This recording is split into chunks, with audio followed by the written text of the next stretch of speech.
నియోజకవర్గాల పునర్విభజనపై ఎట్టకేలకు దక్షిణాది రాష్ట్రాలు ఒక వేదిక మీదకు వచ్చి స్పష్టంగా తమ వ్యతిరేకతను వ్యక్తం చేశాయి. ఒక ఆంధ్రప్రదేశ్ తప్ప మిగిలిన దక్షిణాది రాష్ట్రాల నుంచి ముఖ్యమంత్రులు కానీ సీనియర్ నాయకులు కానీ ఈ సమావేశానికి జాయింట్ యాక్షన్ కమిటీకి హాజరయ్యారు. ఎన్డీఏలో భాగస్వామి అయిన తెలుగుదేశం పార్టీ నాయకుడు చంద్రబాబు కానీ ఆయన పార్టీ ప్రతినిధులు కానీ సహజంగానే ఈ సమావేశానికి గైర్హాజరయ్యారు. ఆంధ్రప్రదేశ్లో వైసీపీ పార్టీ నాయకుడు జగన్మోహన్ రెడ్డి ఏ వైఖరి తీసుకుంటారోనని అందరూ ఎదురు చూశారు. ఆయన కానీ ఆయన పార్టీ ప్రతినిధులు కానీ సమావేశానికి హాజరు కాలేదు. దక్షిణాది రాష్ట్రాల ప్రయోజనాల కంటే తమ సొంత పార్టీ ప్రయోజనాలు తమ సొంత ప్రయోజనాలు ముఖ్యమని భావించినట్లుంది. అయితే కన్నీటి తుడుపుగా జగన్మోహన్ రెడ్డి ప్రధాని నరేంద్ర మోడీకి ఒక బహిరంగ లేఖ రాశారు. ఆయన పార్టీ ప్రతినిధులు పునర్విభజనపై తమ అభిప్రాయాలను పార్లమెంటులో సున్నితంగా వ్యక్తం చేశారు. ఏది ఏమైనా చంద్రబాబు జగన్ ప్రకటించిన వైఖరి తెలుగు ప్రజలకు ఆమోదయోగ్యం కాదు. పునర్విభజన పేరుతో ఉత్తరాది రాష్ట్రాల్లో లోక్సభ స్థానాలను అపారంగా పెంచి ఆ సీట్ల బలంతోనే శాశ్వతంగా కేంద్రంలో అధికారంలో కొనసాగాలని బీజేపీ ప్రయత్నిస్తున్నది.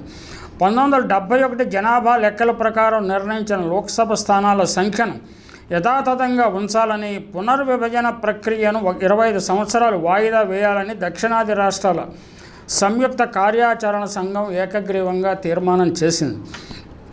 ఈ సమావేశం ఏర్పాటు చేయడంలో కీలక పాత్ర వహించిన తమిళనాడు ముఖ్యమంత్రి ఎంకే స్టాలిన్కు దక్షిణాది రాష్ట్రాల్లో సర్వత్రా ప్రశంసలు వస్తున్నాయి. కేరళ, తెలంగాణ, పంజాబ్ ముఖ్యమంత్రులు హాజరైన ఈ సమావేశంలో ఒడిశా మాజీ ముఖ్యమంత్రి మచ్చలేని నాయకుడైన నవీన్ పట్నాయక్ వీడియో ద్వారా పాల్గొని తన అభిప్రాయాలు వినిపించారు.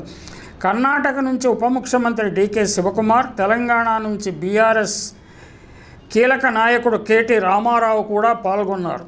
ఇంతమంది దిగ్గజాలు పాల్గొన్న ఈ సమావేశాన్ని దొంగల ముఠా సమావేశంగా విమర్శించి కేంద్ర మంత్రి బండి సంజయ్ తన వెకిలితనాన్ని ప్రదర్శించుకున్నారు.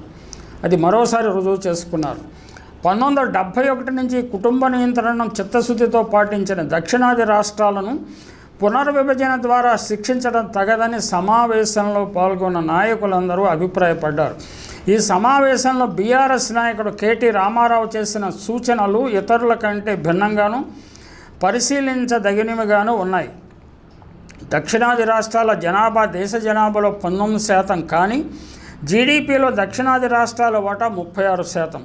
కాబట్టి లోక్సభలో దక్షిణాది రాష్ట్రాల వాటా 36% ఉన్నది కేటీఆర్ సూచన. జనాభా పెరిగిన రాష్ట్రాలలో అసెంబ్లీ సీట్లు పెంచుకోవచ్చని, అందువల్ల సమాఖ్య స్ఫూర్తి దెబ్బతినదు అని ఆయన అభిప్రాయపడ్డారు.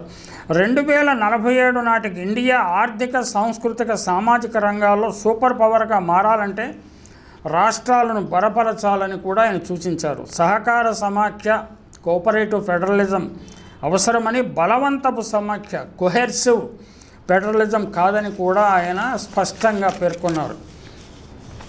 తెలంగాణ నుంచి ముఖ్యమంత్రి రేవంత్ రెడ్డి, ప్రతిపక్షంలో ప్రముఖుడు కేటీఆర్ ఈ సమావేశానికి హాజరు కావటమే కాకుండా కీలక సూచనలు చేసినందుకు వీరిద్దరిని మనసారా అభినందించాలి.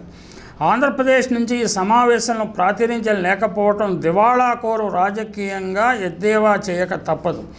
చంద్రబాబు, జగన్, పవన్ కళ్యాణ్ తాము ఎందుకు ఈ సమావేశానికి హాజరు కాలేకపోయామో ప్రజలకు వివరణ ఇవ్వాల్సి ఉంటుంది. పునర్విభజనపై రెండో సమావేశాన్ని హైదరాబాదులో నిర్వహించాలని చేసిన నిర్ణయాన్ని కూడా అందరూ స్వాగతించాలి. లోక్సభలో దక్షిణాది రాష్ట్రాల ప్రాతినిధ్యం 36% పెంచాలని కేటీఆర్ చెబితే 33% పెంచాలని రేవంత్ రెడ్డి తన ప్రసంగంలో కోరారు. పార్లమెంటులో మొత్తం 543 స్థానాల్లో దక్షిణాది రాష్ట్రాలలో 130 మాత్రమే ఉన్నాయి, అంటే 24%. పునర్విభజన జరిగితే ఈ శాతం మరింత తగ్గిపోయే ప్రమాదం ఉంది. తమిళనాడు పన్నుల రూపంలో కేంద్రానికి రూపాయి చెల్లిస్తే 26 పైసలు తిరిగి వస్తున్నాయి. కర్ణాటక రూపాయి చెల్లిస్తే 16 పైసలు, తెలంగాణ రూపాయి చెల్లిస్తే 42 పైసలు, కేరళ రూపాయి చెల్లిస్తే 49 పైసలు తిరిగి వస్తున్నాయి. బీహార్ 1 రూపాయి చెల్లిస్తే 6 రూపాయల 6 పైసలు,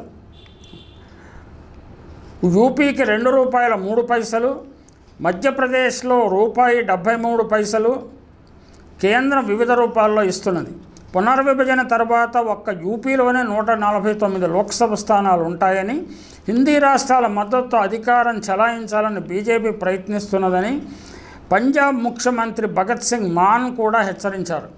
కేంద్ర ప్రభుత్వం పునర్విభజనపై గందరగోళం సృష్టించి నష్టపోయే రాష్ట్రాలు ఒక వేదిక మీదకు రాకుండా తెర వెనుక ప్రయత్నాలు చేస్తున్నదని స్టాలిన్ సమావేశంలో విమర్శించారు.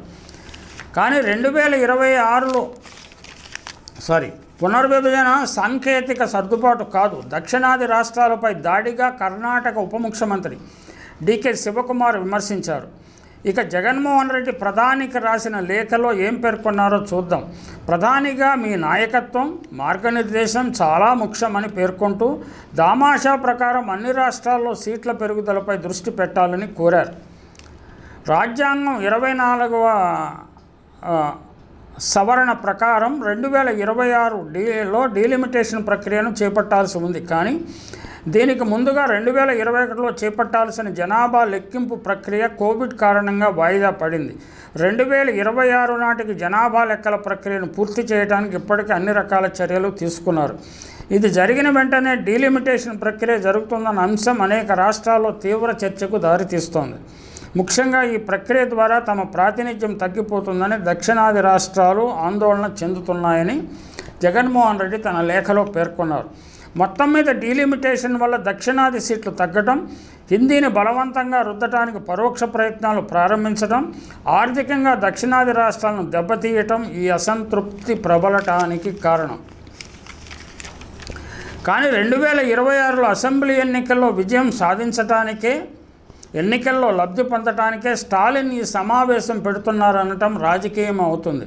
కేంద్రం అవలంబిస్తున్న ఫెడరల్ వ్యతిరేక విధానాలపై రాష్ట్రాలను సంఘటితం చేయడానికే స్టాలిన్ సారథ్య పాత్ర వహిస్తున్నారు. తెలుగుదేశం మూలపురుషుడు ఎన్టీ రామారావు ఏనాడో కేంద్రం మిథ్య అన్నాడు, సెంటర్ ఇస్ ఎ మిత్ అని ఆయన అభిప్రాయం. రాష్ట్రాల స్వేచ్ఛకు, స్వతంత్ర మనుగడకు ప్రాధాన్యతమిచ్చే ఫెడరల్ వ్యవస్థను ఆయన గౌరవించారు.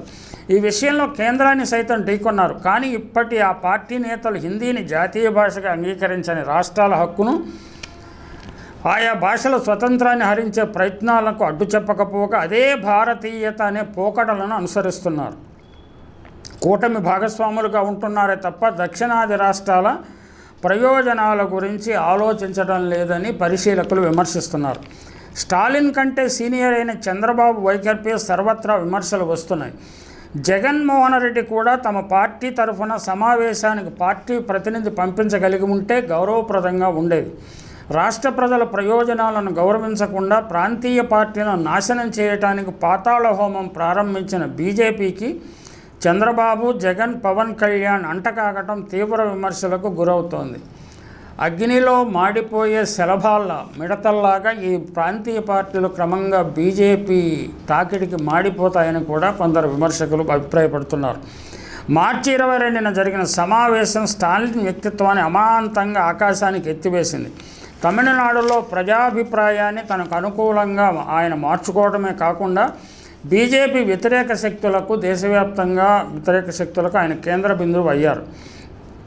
గతంలో ఆయన తండ్రి ఎంకే కరుణానిధి కూడా ఉమ్మడి అవసరాల కోసం ప్రాంతీయ పార్టీలను, జాతీయ పార్టీలను ఒకే తాటి మీదకు తేగలిగేవారు. 1960 నుంచి అర్ధ శతాబ్దం పాటు విభిన్న శక్తులను ఆయన ఏకం చేయగలిగారు.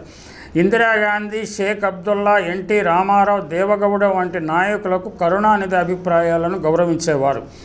ఆయన కుమారుడు అదే స్థాయిలో వ్యవహరించగలరో, అదే స్థాయిలో గౌరవాన్ని పొందగలరో లేదో చూద్దాం.